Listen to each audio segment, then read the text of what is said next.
Hey guys, Kingtut here, and in today's video, I'm going to be playing TheoTown, and I'll be showing you a few plugins, two of which that I made, and other ones that other people have made, and I've downloaded off the forum, and one that Summit made that you couldn't get it to work for whatever reason.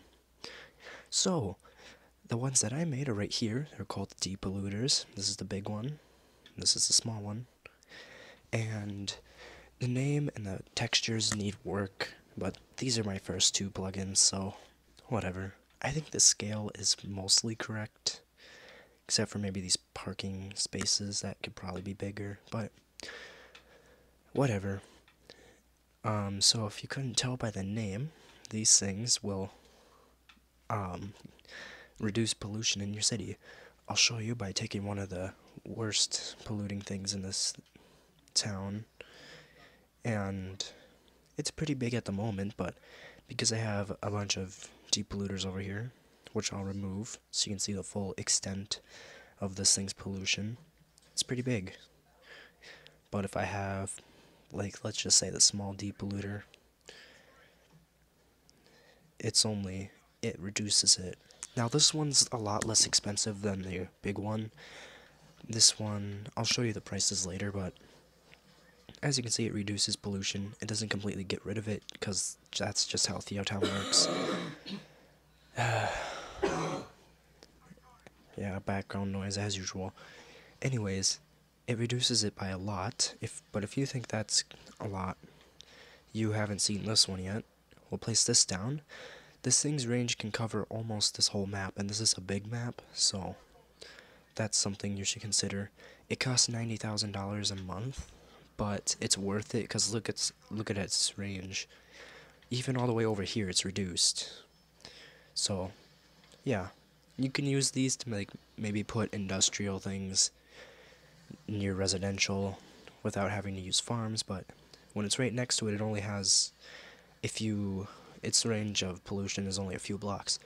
Now, it does not reduce noise, unfortunately. So, if you want to do that, you'll have to mod that in yourself, or just modify the JSON. I might make something in the future for that though, but that's not something I'm planning on doing. I was actually thinking of originally putting a noise debuff with these things, but I just thought, nah, that wouldn't be fair. Anyways, here's the building that Summit made. It's a nice looking tower. He couldn't get it to work. He was like, why? He's all sad about that. I had some problems with it at first because he couldn't erase the background, so then he finally did erase the background and he couldn't send it to me, so I had to redo everything. I just used Pixley to erase the background. The first few times it didn't work because he didn't make the base the correct width, I guess.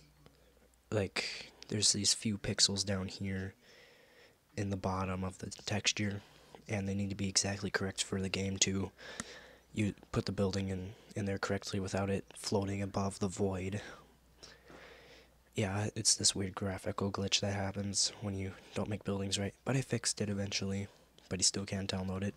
Nice looking building though. I hope to see it in my town sometime. I've also downloaded or actually I'll show you the ones Madison has made.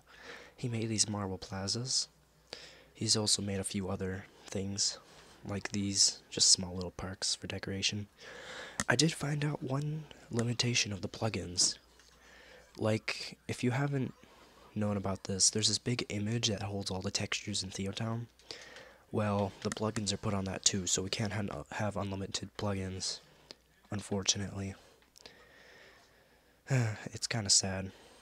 Anyways, going on, we have the Realistic Forest, also by Madison. He made the title super long, so it doesn't really fit. I wish I could have shortened it, but I didn't bother to do that.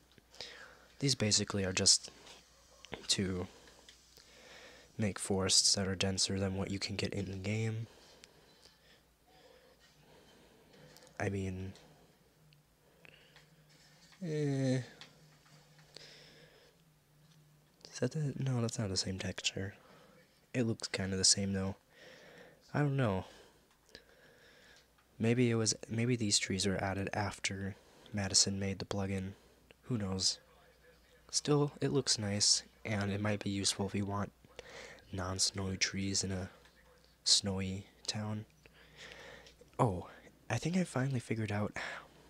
I think I figured out what the auto mode on winter does. I think it, like, if you want winter mode on some cities and you don't want it on others, you put it on auto mode for that city. I don't know. I'm really confused on what that is still. That's just my idea of what it is. I haven't tried it yet, though. Alright, I'll show you the next building that I downloaded. McDonald's. I mean, I had to. It looks cool. Can't wait to see it in my cities as well. Let me just get that out of the way so you can see the full extent of the building. Looks nice. I think that shadow's a little bit off, though. It doesn't match the rest of them, the like shadow behind the McDonald's pole with the M on it, but it looks fine otherwise. Nice job on the building. But I think that's all I actually downloaded. I don't think I actually did anything else. So, yeah. I'll be right back and I'll show you the price for my plugins. I did actually forget to show you one last plugin. I'm currently using it on Road to 1 Mill City, and here they are. They're offshore water things. Now, I forgot to add one thing to the plugin where it needs to have water.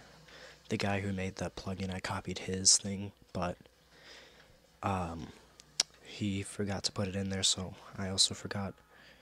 I made them produce slightly more water than the big water pump. Or the water pump, not the big water pump. Whatever. But I made them reasonably priced. They make 25,000 liters an hour, and they cost 1,500 a month. Just slightly more than this one. This one costs 12,000 to buy. This one costs 17,000. I think that's fair. I want to get a new power plant for my city because the nuclear power plants, I don't know, I just want something else. But I will show you the deep polluter prices.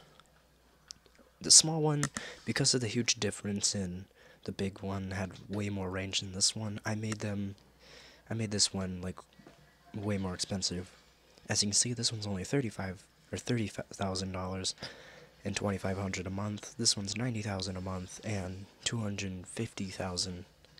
Big jump there, but this thing has a lot of range. If I put one over here, it can, well, I guess putting it right in the industrial wouldn't really work. But if I check, I actually noticed that some industrial areas don't actually produce pollution. I think the cranes don't. No. Alright. Alright, the sheds. Let me find one quick. I'm getting a bit off topic here, but this one might work. Nope. I could have sworn there was one that didn't produce pollution. Ah, like this one. Yeah, see? They only produce noise. Makes sense, because it's only a shed. For, like, trucks, I guess. As you can see, though, the pollution's really reduced over here from just that depolluter. I would say it's doing a good job, I guess. You could put residential over where these farms are if I had them. But they're pretty expensive, and I don't really need them. I got the farms. I like having them there. So, yeah. That's all for this episode. All I wanted to do is just show people my plugins and other people's plugins, and also show everyone that I finally know how to do them. But that's all for now. Thanks for watching. Goodbye.